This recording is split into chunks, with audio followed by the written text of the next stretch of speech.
I think I had a wandering spirit, but I didn't know how to honor it. I was only introduced to one way of being, and it was boxed into a box that just felt, it didn't feel Mhm. like it ever fit, which made me feel like, again, what's wrong with me? Have you ever felt that unsettling shift? That moment when one chapter slams shut and leaves you in a strange and in between space. You got no map, no compass, you're just wondering what could happen next. You just heard from our guest today. And what if I told you that navigating these tricky transitions from the ending through the neutral zone and into a bold new beginning is the secret to unlocking incredible growth? As an author, coach, and business consultant, I've guided countless individuals through their own pivots. And believe me, as a former pastor myself, I know a thing or two about profound endings and unexpected new beginnings. So in season 4 of the How People Grow podcast, we're pulling back the curtain on some truly mind-bending transformations. Imagine this: a pastor whose house burns down and becomes a rock star. A former Mormon finding herself through plant medicine. A corporate leader loses his job and ends up delivering pizzas. And a woman who trades the boardroom for a hut in a faraway land. These are just some of the stories we're going to share. And these aren't just stories. For some of us, they could be blueprints. Join me, David Achata, as we uncover the raw, often messy, and utterly inspiring ways people don't just survive change, but they thrive. Thanks for being here. Let's get started. Well, hey friends, so good to be together again. Today I have my friend Ashi Alison. I've been trying to get Ashi to record with me for quite some time, but she is a bit of a wandering spirit, and so she's traveling abroad right now and talking to me from a courtyard. And Ashi, I'll let you tell more about that in a minute, but thanks for being here and share a little bit about who you are, what you're doing, and what do you do for fun? Well, my name is Ashi. It wasn't always Ashi, it was Allison. So I've combined the two names to make it easier for myself and for others who half my world relates to me and speaks to me as Ashi, and the other is Allison. Hmm. So we just combine those two names. Currently, I am sitting in a really sweet little courtyard in Ireland. I found a sliver of grass with a crucifix in the corner, which was a surprise, but a pleasant one. Um, in Ireland, in a town in the southeast corner called Wexford, and it's about 40,000 people flooded to this little town about 24 hours ago. Hmm. And it's a town that's filled with musicians from all over the world that are expressing through traditional music. So people congregated here to play and to learn.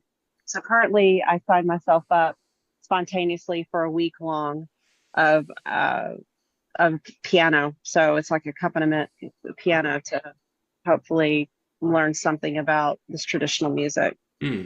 Cool.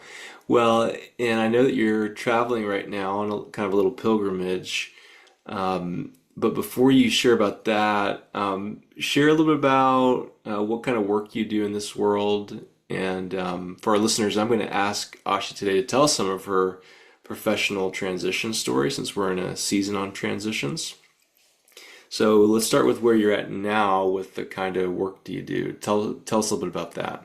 So currently, I've been a yoga teacher for since about 2007, and which then turned into a training that I got involved in a different part of the world, which led me to further studies of yoga and more yoga philosophy and methodology.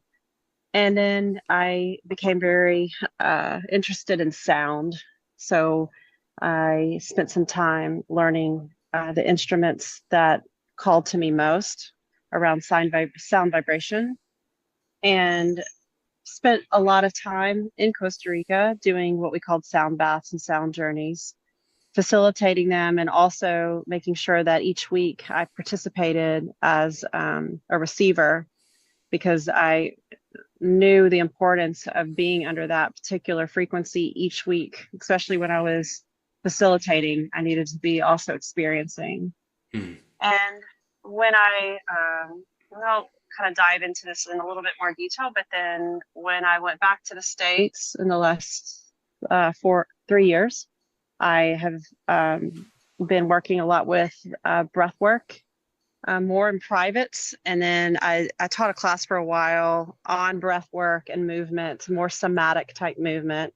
Also, just teaching yoga regularly and facilitating sound journeys for events, retreats, and then usually like on solstices or equinox.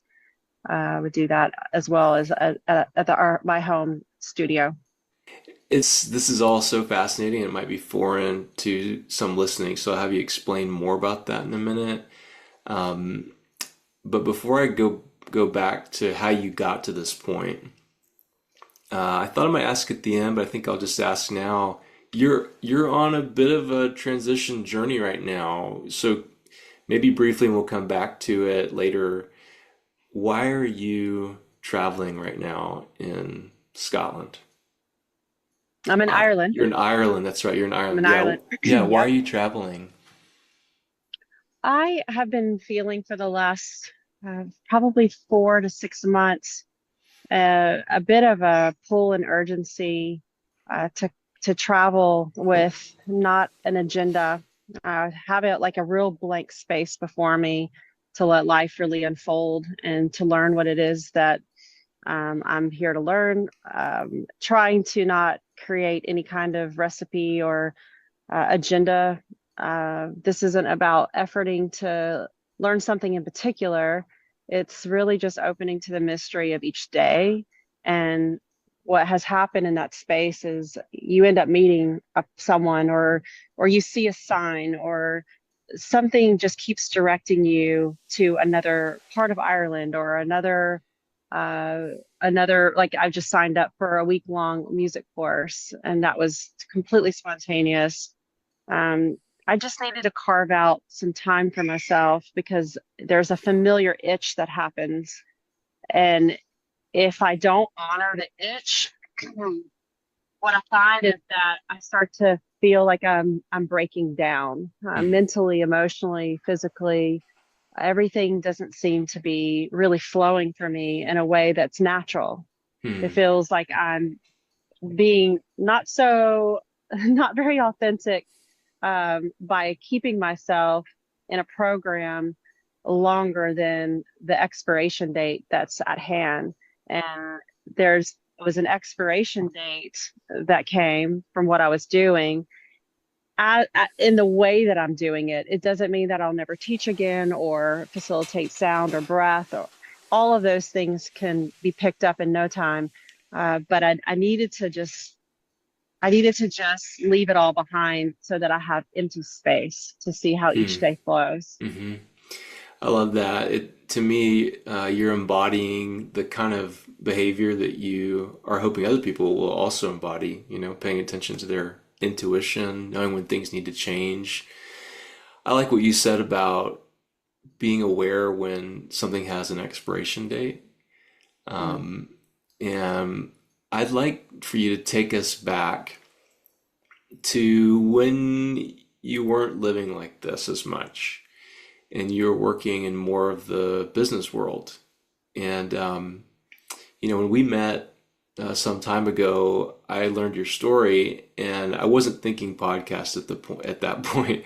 I was thinking I just need some help with some things, and I happen to meet you, and you've been helping me with breathwork, which has been really great. But yeah, I mean, tell us about the previous uh, Allison Okay, and sure. the work you were doing and what changed, because I know that you were working kind of a standard type job and then you abandoned it. And so walk us through that. Maybe I'll be a little bit brief on my earlier days, but it's kind of a lead up into me getting into more of the corporate world. Hmm. But I was a mother, I still am a mother at a young age, and started a family very early in life, in my early 20s. And the time my former partner got into the North Face, which is a company that sells like outdoor gear. And we opened a segment of our house for him to be able to work for this company while I stayed at home with my two boys. And as they got a little older, I became more involved in the business, more with their travel. The role of my former husband shifted to a rep to more of a distributor for the Southeast states. And so there was a team that had to be hired in order to represent the North Face or in the South. And I became more like order entry and facilitating samples and making sure that we can bring in customers and setting up the showroom. And so there was a corporate aspect to my life for some years. And I also was very involved in my church at the time. And that same type of itch it's a similar itch. I Mm-hmm. won't say it's the same. It's a similar itch of something needs to shift, something needs to change. The problem then for me was it was a an itch that I couldn't put language to, and so there was such a strong avoidance to it because it was more important for me just to continue doing what I'm doing, because looking around, I thought I have it very easy. Life is good. What's the problem? And I asked myself that often in my 30s. What is my problem? What is the problem? What's the problem? It's like get it together, pull up your bootstraps, turn your frown upside down. It's fine. Everything's fine. It's very forced and very not Right. natural, but there's Mm-hmm. a really harsh voice in the background trying to convince. At the same time, my husband at the time was starting to have a lot of health problems, and there are very strange symptoms. Um, he was experiencing a lot of pelvic pain and ringing in his ears. And when things got quiet, especially at night, and we would lay in bed, he would hear like a tapping. That's how he described it, was like a tapping on his brain. Hmm. And so we started doing a lot of medical tests and emergency room visits. And he got some procedures done just to try to get things like, what could this be? And we finally just got to the point where we had taken a visit to Costa Rica, and we loved it. And it was this spot that somebody had said, oh, you guys should go visit this little town in Costa Rica because it's the best of both worlds. It has a lot of yoga and it has a great surf spot. And I had already been getting into yoga, which was one of the reasons why I think my world just started to shift so much, because some very profound experiences happen in yoga for me. Hmm. And I didn't know what it was. And at the time, I really didn't know anybody who was into yoga. I know that yoga was in the States, but it just wasn't a very popular uh, an outlet for most people at that time. Yeah. So when we visited Costa Rica, things were things are much more slower there, and it was just such a shift to what we were used to. And we kind of did this little back and forth where we would go for a visit, we'd come back home. We noticed that his symptoms would increase every time we come back to the States, and they would get better when he would go to Costa Rica. And so it was as simple as one day sitting down and just saying, when is enough? What's the final pull? Like, what does it take for us to just say it's enough? And often, being growing up in the Western world, there's so much emphasis on either climbing the ladder or bettering yourself or earning more. And there was always a part of that that never made sense to me, because earning more equated to like buying more, but Yeah. buying more never felt right for me because it felt like it owns me. Mm. And I just always wanted to get rid of things. So I was constantly trying to get rid of things and downsizing. And so it was very natural to just finally just say, enough. Let's just sell everything we own. Let's leave. I kept one thing. I kept my car. And that was Hmm. a sense of like, when I come to the States, I have some freedom to be able to move about. Hmm. Let's sell everything. Let's sell our home. Let's sell all of our contents. Let's just do this thing. Well, let's give it a year. That's what we did. We put in a 1 year resignation and we worked out our year. We plugged everything in place and the people that we needed to make the transfer of what was called at the time persistent sales that moved into another company that was represented in the North Face. And we moved to a little surf shack that we had rented that the man agreed to sell it to us. And it was just everything was walkable. You didn't have to use a car for anything.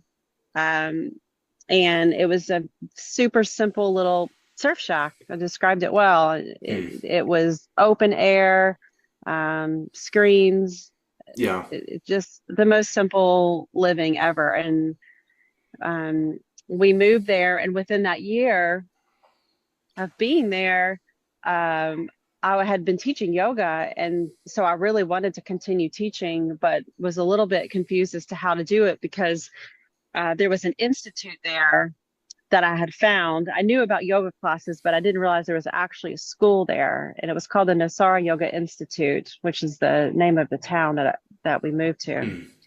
And one day I had just been wandering around and saw a little sign in the jungle and it said Samadhi Mandir.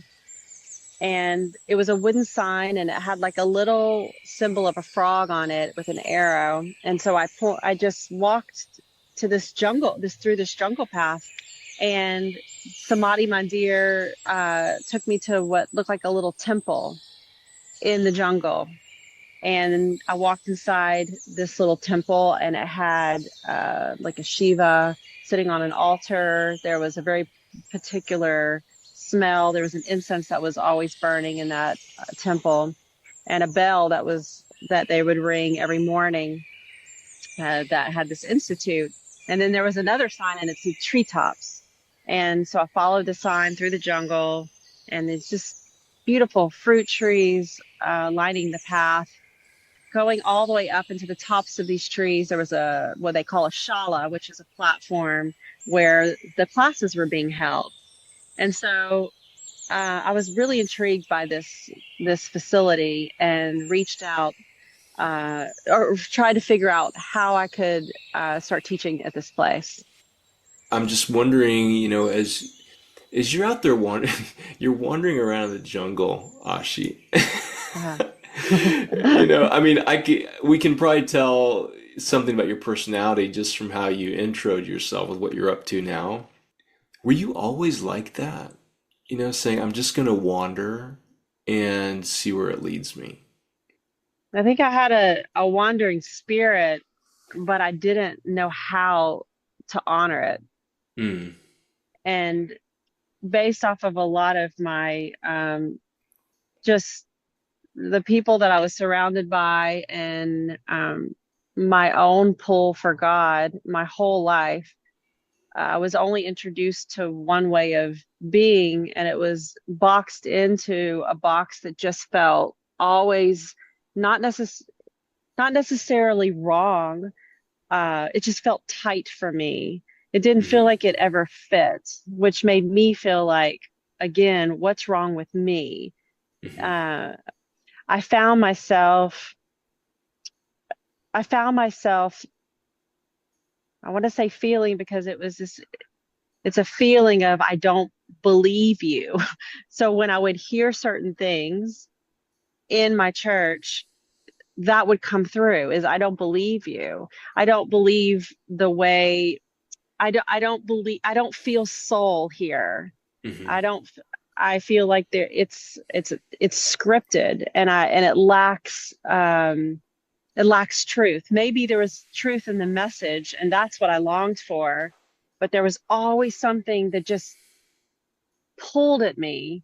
that was like not this, not Mm-hmm. this. Mm. Yeah. And I think it's just my longing for God that was always pulling me in other directions and looking and seeking outside of me and trying to find like the one that would show me or the one that would help illuminate the path, Mm-hmm. which is Yeah. essentially what we all do for each other Mm. when when we meet that special person that says this one thing that lights up something in particular inside of you that makes you nod your head yes, Mm-hmm. and Yeah. they just help to clear the murkiness in the eyes, Mm. help you to see. Yeah. So you got this wandering spirit. You're learning how to honor it.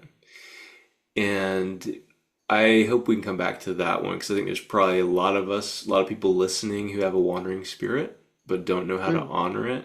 But I want to keep going with the story because I know there's some good twists and turns in here. So, like, take us back to the jungle. You're wandering Mm. around reading these signs. Then what Mm. happens? I came up on the treetops, and there was a class that was starting within the hour. I just kind of waited, and I ended up taking a class from this incredible woman that I became great friends with. She's in her 70s. She's fabulous. Her name is Jane. She's an astrologist and just one of the most powerful yoga teachers I've ever met. Hmm. Um, I took this class from her, started asking questions to people that I met, like, how do I get involved in this studio? How do I get involved in the Nosara Yoga Institute? And found out the names of the teachers. There was Don and Amba Stapleton. And but what I kept hearing was, but you've got to go through their 200 and their 300 and their 500-hour program in order to teach. And, uh, it's tricky because it's different than other teacher trainings. And so and I emailed Amba, I couldn't get response. So I ended up one day going back into the jungle over into the institute area and finding their personal home. I didn't really know it was their personal home. I knew that they resided within that area. It was kind of like a compound that had all these little secret nuggets in the jungle, but it was their personal home. And I knocked on their door, and this man, I'll never forget, he was wearing like all this like beautiful flowing kind of white creamy color cloth. Right. And he didn't even look like he walked down the staircase. He looked like he floated down the staircase. And I was in complete awe. And he opened the door, and I just introduced myself. Hi, I'm Allison. I was Allison at the time. And I was wondering if I could talk to somebody about teaching yoga at this institute. And he said, let me get Amba, which is his wife. And he went and got Amba. And Amba was adorable. She at the time she's in her 60s, and she sat down with me, and she just kind of said, "Oh, you should definitely sign up for our program and it'll be great." Um and then at some point, yeah, you can teach, no problem. So it was kind of going back to being in the teacher trainings Hmm. in order for me to teach. And I didn't have really a problem with it, but at the time I just thought I've already done all these teacher trainings just to go through another teacher training. It didn't register, and I wasn't really taking no for an answer. And I ended up meeting who's one of my very, very best friends now. Her name is Yali. I met her on the beach, and I knew that she was teaching at the Institute. And I told her a little bit about what was going on and how I wanted to teach there. And she said, "Oh, well, that's great." She said, I run the treetops and I'm about to go out of town. What do you teach?" And I said, "Restorative, yin, um, just vinyasa. I can teach it all." And she said, "Oh, well, you can sub my yin class for me if you'd like." And I said, Okay. "Great, I'll do it." So I kind of bypassed Amba and I subbed her class for her the following week.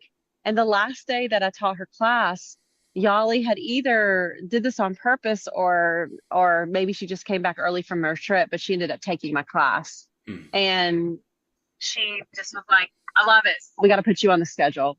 And so they did. They put me on the schedule. And I reached out after teaching at the treetops for probably 6 months. I reached out to Amba and said, I know you have these trainings. I would love to facilitate anything, help with anything, be of service, be an assistant, anything at all. And she said, wonderful. We have one of our 200-hour programs coming up in November, but know that it's all, you're not going to get paid for it, and you have to be on your mat pretty much from 5 a.m, and you're pretty much not done until 6, 7 o'clock at night for a month, Wow. every Yeah. day. So I said, yes, absolutely, I'm doing it. And their their teachings changed my life, Mm. from everything that I knew about yoga, life. It was the first time I'd ever heard the word consciousness. Never Mm. heard that word. Thought that was such an unusual way to speak. And I would write down all these little words that Amba would say, and then I would go study, what is this consciousness? And Don would get up and he would do these Dharma talks. And I was assisting. So, I kept thinking, oh, I can't ask the questions because I'm assisting these 200-hour program and I don't even know what do these things mean.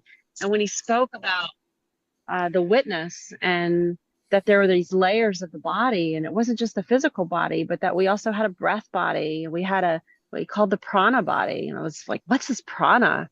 And then the wisdom body and the mental body and the emotional body, and how we could sit in a seat of a witness that we each have as consciousness, that we can watch our life, and that we don't have to actually identify with our life, and we don't have to identify with our emotions, and we don't dishonor them, because here we are in our bodies and we respect the human experience, but we don't have to be completely overtaken and identified with them, Mm. that we could Mm-hmm. actually sit in one of the bodies that we have. One of these layers is consciousness. Mm. And and and then it's just one of those things that sometimes you hear things and you store it away as another another piece of information, and then sometimes your whole world as you knew it completely shifted. And that's what happened to me. Yeah. It's Wow. Ashi, you're living in Costa Rica now and you've walked away from this job. You're sitting with this really fascinating teaching, consciousness, learning that you don't have to identify with all these things that you have. What was that like for you sitting beside that teaching for so long, knowing that you'd only planned to be in Costa Rica a year and then you were going to go back to your old life? What was going on in your head? it's funny because I don't think at the time my husband and I, as it got closer to that year, did we ever go back to a conversation that sounded anything like, are you ready to go back? It Hmm. was like that life that we left, it was gone. And what brought us back to the States, to the Chattanooga area, was just that we had our mother and our father, both of our parents lived there. So we would go back for brief visits, and I would come back to teach trainings. But it was always brief. It was anywhere from 1 to 2 weeks tops a year, and that that was as much time as I ever cared to spend in the States. I was just very submerged in where I was, my life. I had a little dog at the time, and that year, those were the years of my 40s. That was a decade, moving there when I was 40, and leaving when I was 50. And every day, almost without fail, unless it was just a terrible rainy day.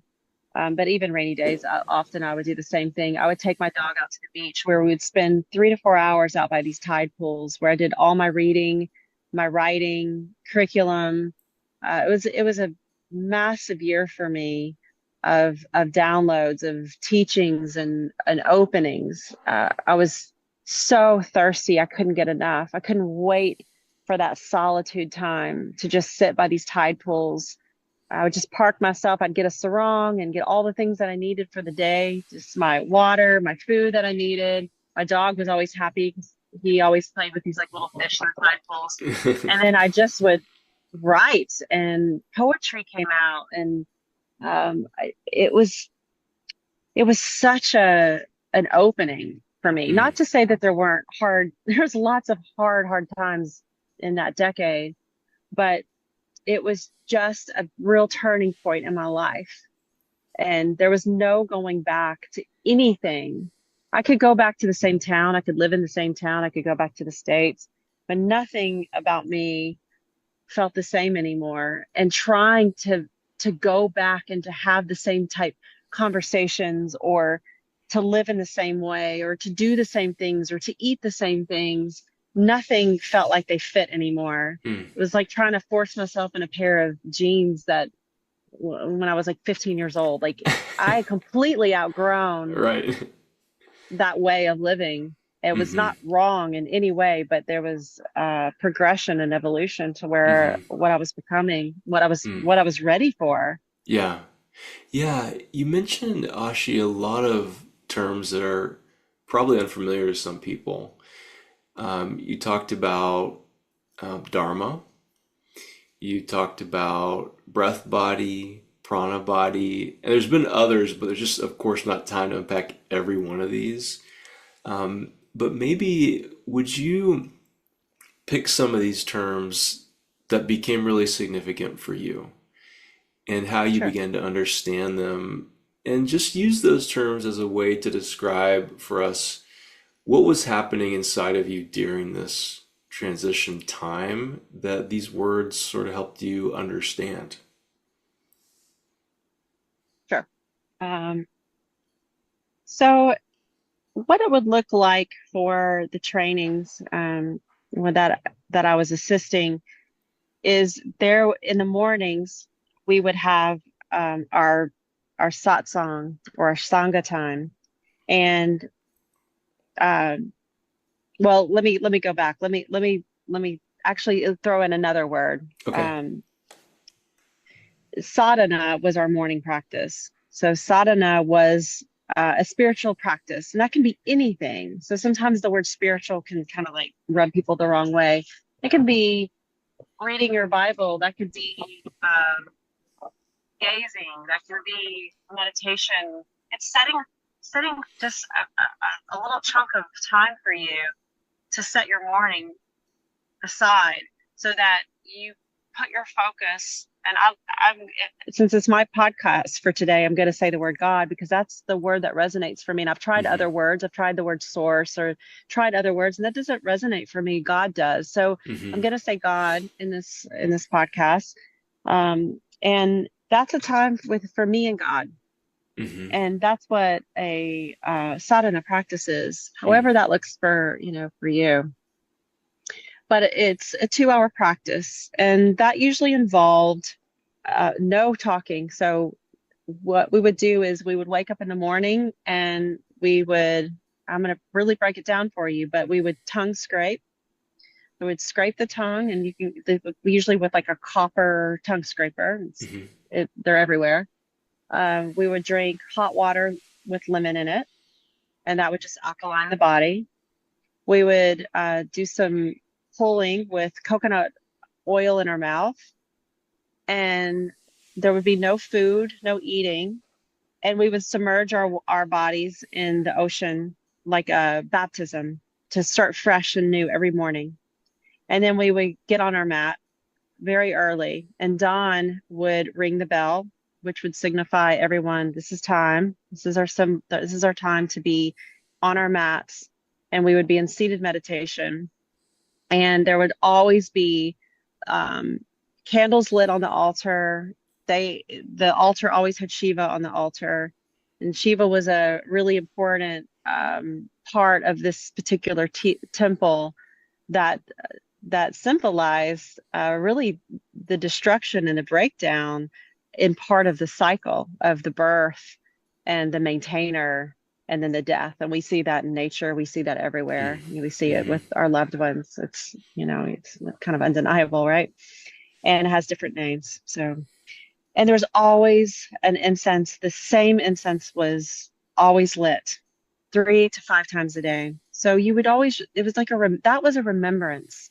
I'd smell that and I have that incense to this day. And when I need it, I'll light that incense, and that brings me to that place of being in sadhana, and it's a time of just deep contemplation, meditation, and it's a 2 hour practice for yourself. That's sadhana, and a sangha is our group of community. So we would have 50 people and up to 50 people in these trainings, and that is our community of coming together, and that is a sadhana.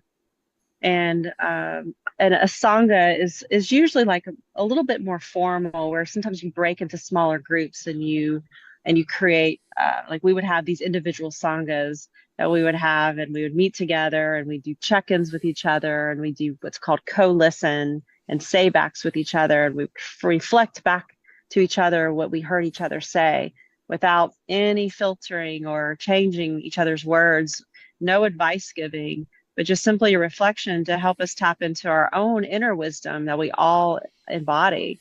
Sometimes it just means and helps to hear somebody say something back to us that we actually said, that helps us to awaken like a nugget that's there for us to be able to tap into. And Don was always about speaking respectfully about the guru, but the guru was always pointed back to yourself, that it comes from within. Mm. It's not from Hmm. without. That Yeah. was a teaching from Don.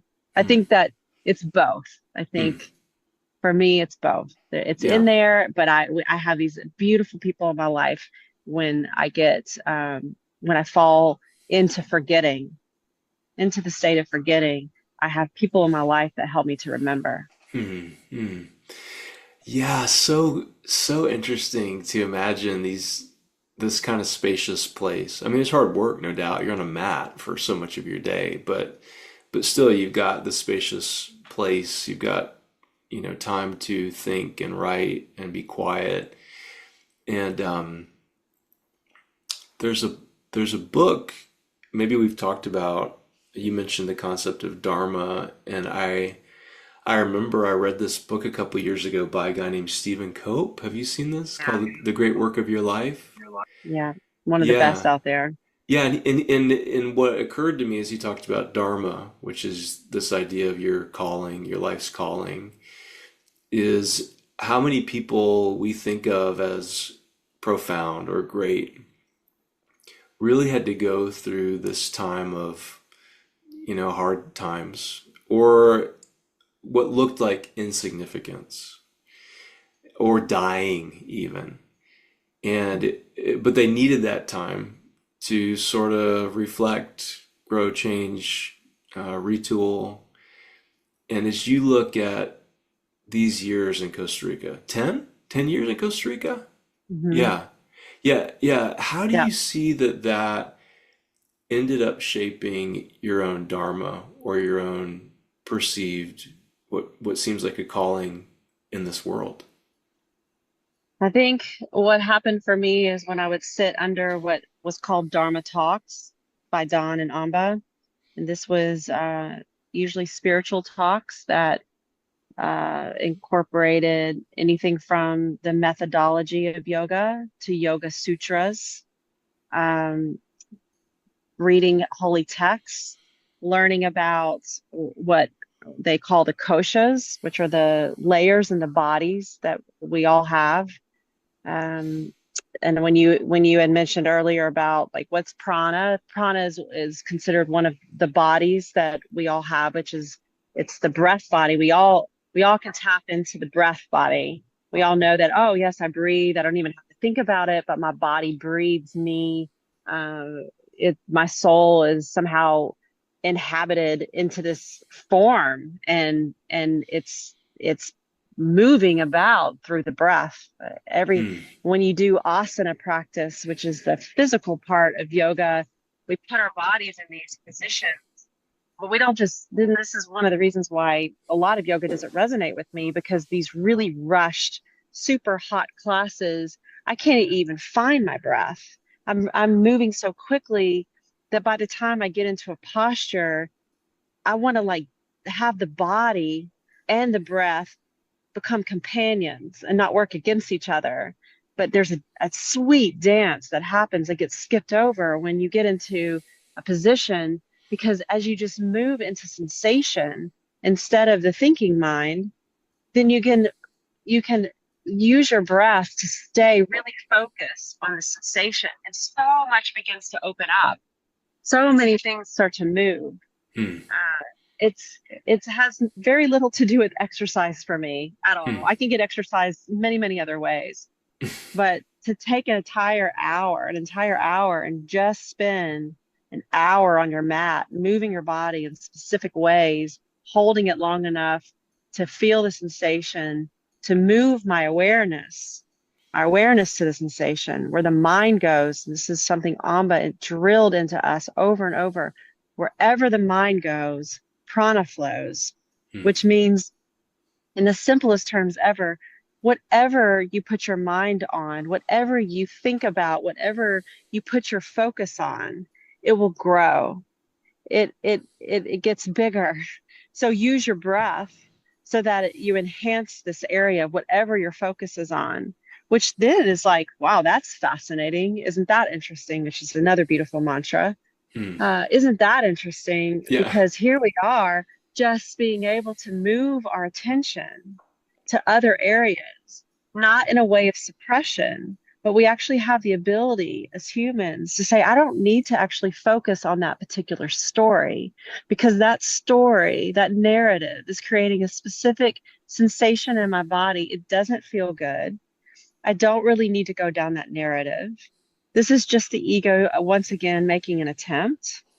And the mind's going to just do that. It's the job. It's the job and the problem solver. It just likes to create problems so it can solve them. And you have this ability to shift it any way that you want.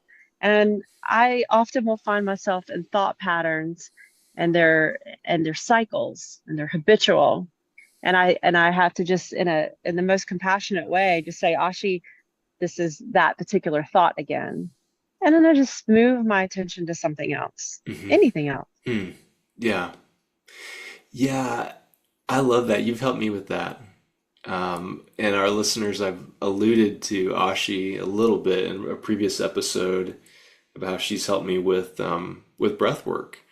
And it's been so awesome. I mean, Ashi, I spend my mornings now less in my head and more in my breath, and my body, oh, feels so much better. My Yeah. attention is focused differently. Yeah. And so thank you for that. It keeps And coming you're back to me. essentially doing that. So you're choosing to put your focus on the prana body. Hmm. So you can put your focus on the emotional body. Hmm. There's nothing wrong with emotional integration, and and and at the same time using, like, these are all like, these are, again, I'm going to use the word companion again, because I think a companion sounds really sweet, like you're holding hands with something, you're not fighting against it. And so when you have a particular emotion that's usually accompanies a thought, it lives somewhere in your body. And Hmm. then you can pinpoint, this lives right here in my solar plexus. That's typically where it lives for me. Hmm. And I can put my hands there and breathe there. Now I'm in my prana body. Now I'm going to Hmm. use this part of my body, this layer, this part, and put some focus right here on not the story, but the sensation that the Hmm. emotion and the thought created a uh, a very distinct flavor and texture that lives right in my solar plexus, which is an important part of, like, your power center. Hmm. It's where I don't respect that I haven't reset. It's when I push myself to do one more thing, and engage in one more activity, or uh, hold space for someone that I don't even have my cup full to be able to do that. Yeah. And or I've said something that I just know that that didn't feel truthful. Hmm. So it shows up for me as sensation in the solar plexus, and I don't really have to go into the story of it, but I can go into the sensation and breathe with it. And little by little, if I stay with it long enough, there it will dissipate. It Hmm. breaks up, Hmm. and it integrates, and it's processed instead of stored, so that it continues. Now, this is a lifetime work for me. I'm completely convinced that new things will continue to come up every single day, many things. So I have to take the time to do these practices. Yeah. They're I think they're my number one. This can seem like a very selfish way to live, but my mental and emotional health is a practice for me every single day. It has to be. Mm. Has to be. Yeah.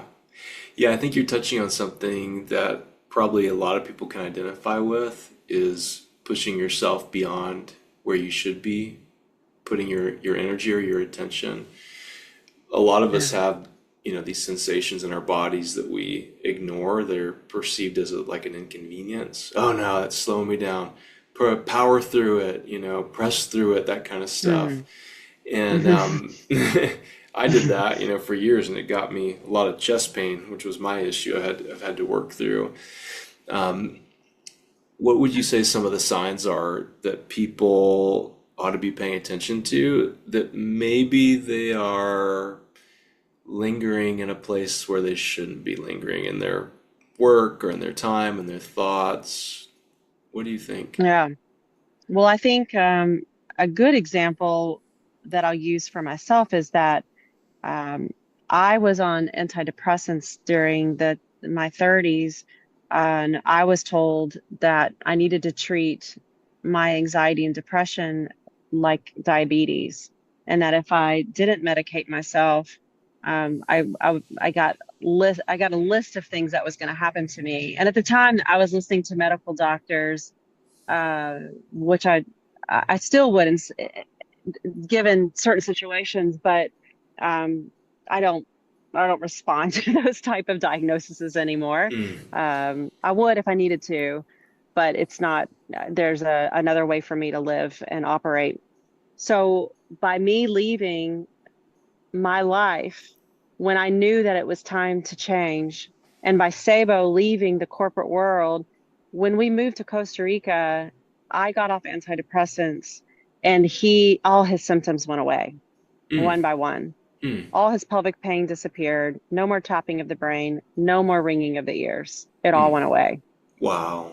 Man, that's so amazing. Well, it's wild, isn't it, how the body knows when you've been faithful to listen, you go into a new environment or adopt new Mm, practices. It's like the body says, "Oh, come on now, you finally listened."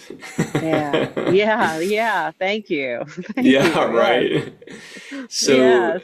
so maybe one day I'll have you back if you're able. I want to, there's so many more things, but we're getting close to time, and so I want us to kind of bring it down to the home stretch about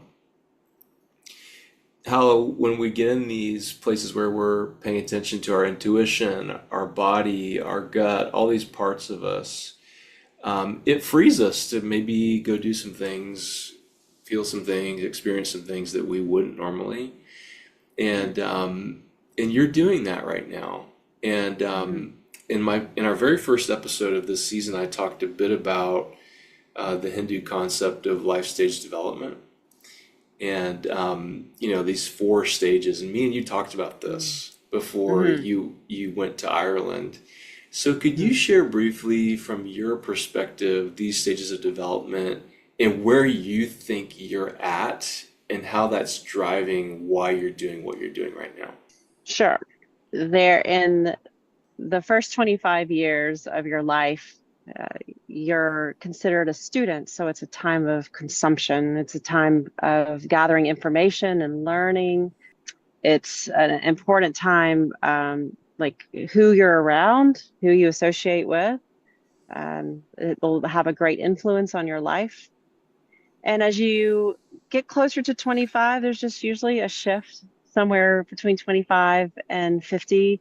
There's a shift it's a householder stage, and it doesn't mean you have to buy a house and have children, but it's usually you're establishing some type of business way to make money.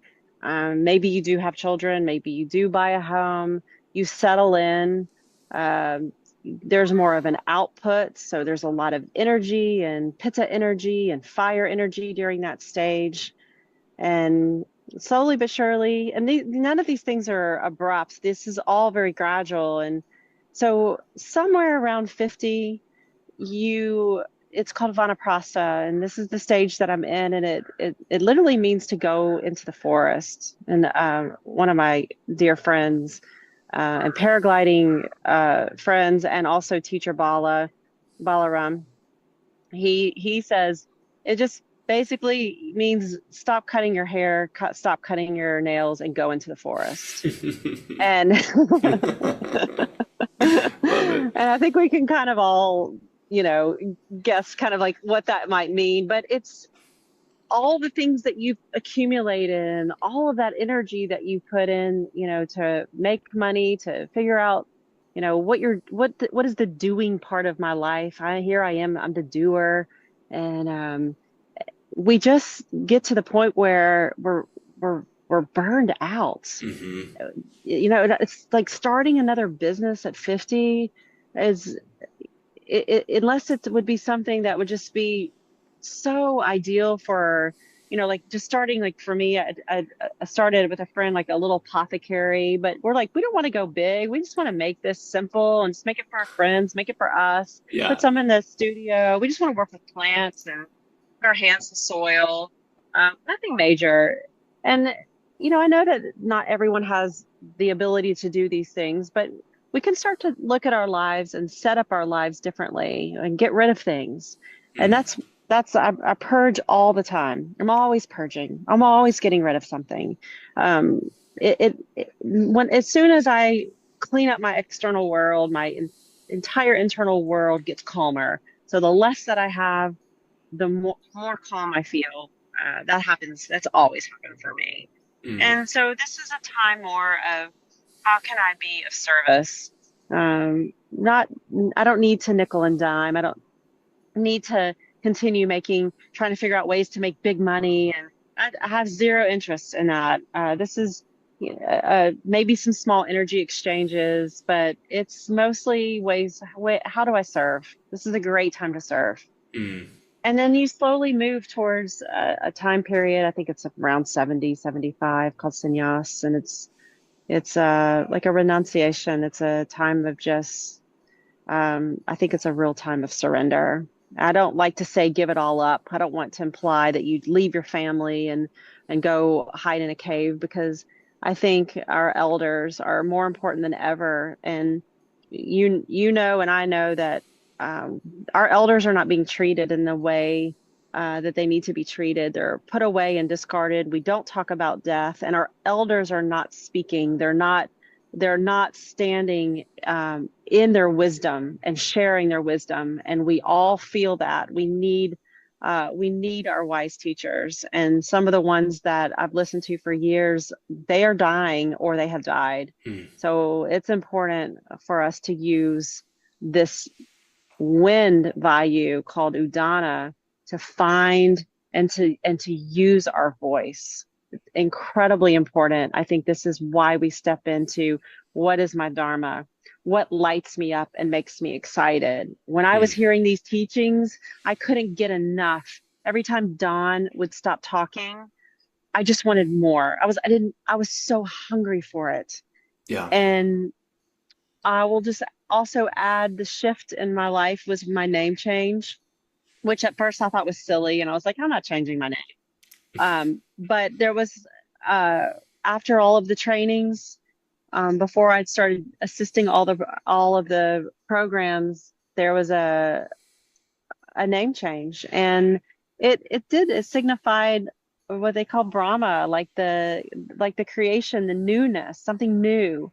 It's fresh, and so they gave me the name Ashi. Ashi means it's a blessing, and the blessing is joy on your journey. Mm. And my friends and Amba and Don and the ones that I assisted with, they all called me Ashi. It just stuck. Mm. What I resonate with is Mm. that's just the name that was given to me, and it feels appropriate. Yeah. You are a blessing, Ashi. You've been a blessing to me. Thank you, Um, and you're for me. yeah. I mean, for our listeners, I wish I could bring you in on some of my conversations with Ashi, who, believe it or not, actually we met through a dream. I actually had a dream that Yeah. led me to some curiosities, that led me through some questions, that led me to Ashi. It's too big of a story to So tell awesome. now. But and I feel like for me, Ashi, I am trying to embody, but also create a conversation for people to where they know it's okay to embody bringing together all of their parts. Hmm. We tend to disown parts of ourselves so that we can maybe fit into that box that is small, like you described earlier. And for me, I've got pastoral passion, I have corporate world, work and connections, but I also have this other kind of mystical part that believes in paying attention to dreams and that kind of thing. And so having you here, I think, is really embodied for our listeners what it's like to really listen to yourself in whatever transition stage you're in. And so as we finish up, I wonder, do you have any last minute, last guidance or wisdom for people who are in transitions and they're wondering, how do I navigate it? What would you say to them? I think I would just want to do everything I could to encourage that that in between. It's a threshold, and it's awesome that I'm here in Ireland because they embrace thresholds. Like they don't know anything different. They embrace the shadow as much as the sun. They're not sun chasers. They're like four seasons in one day. They accept that there's storms. They accept that there's now sun. The Celtic cross has this weaving, this Celtic knot. It's like this, and now it's like this, and now it's like this. And those in betweens, uh, there's something called the cycle of awareness. They call that time period is called the fertile void. And a lot of my Hmm. students know about this fertile void because it's part of Don's teaching that embodies the Joseph Campbell and his the journey of the man, the hero's journey. And it's the time period of an empty space that we often feel like we need to fill. In order to leave one relationship, we need to have someone else right there to catch us. In order to leave this job, I got to have this other job in place. There's no time, there's no space. Uh, Space and is just as important as all of the moving and the doing. But the space is the scariest because we don't know. It's total mystery, but we truly don't know anything. There's no such thing as comfort zone. Being in your job or being in a relationship, it everything is moving and changing all the time. So we have to practice this. We have to feel uncomfortable in the mystery. And the fertile void is an amazing word because it's a void, but it's fertile. So something is getting primed and ready, and we don't know what it is yet. Hmm. And we don't need to know, and you can't force it to happen any faster than it happens. Hmm. And I use this analogy a lot, but it really resonates with me. It's similar to a baby bird and its egg. And if you try to help it and you crack the shell, that little baby bird will not thrive or survive. But in its own, it has to have, it's got to start to work its wings and it has to start to use its little beak to poke the holes that gets the first little glimmers of light through the egg. And everything is very slow. And as it breaks the egg, it still doesn't know how to do much. It doesn't know how to fly. It's so vulnerable. So being so kind and so compassionate to your human experience. I know every single one of us is going through some type of shift and change always. So we're just here to help each other remember, to encourage each other, to listen, to love each other more, to use our words wisely, to show kindness. Um, this is what we do. Hmm. It's beautiful. Maybe I'll call this episode Embracing the Fertile Void. Yes. That's good.